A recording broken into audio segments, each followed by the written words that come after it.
婦聯喺塔石廣場舉辦嘉年華活動，慶祝6·1國際兒童節。今年以關愛為主題，場內設有多個攤位，並透過繪本形式向公眾傳達活動主題。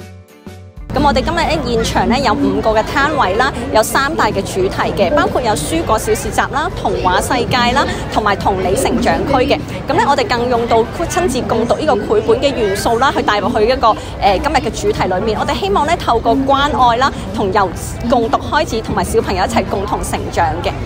婦聯希望透過活動協助家長理解兒童發展嘅多方面需要，為每一個兒童創造健康、安全而且充滿愛嘅成長環境。嘉年華不僅設有政府攤位，還有遊戲區及領獎區，小朋友都玩得好開心。玩咗啲咩啊？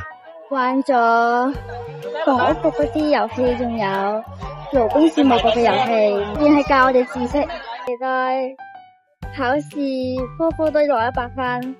我想第時做警察。我以後想做警察。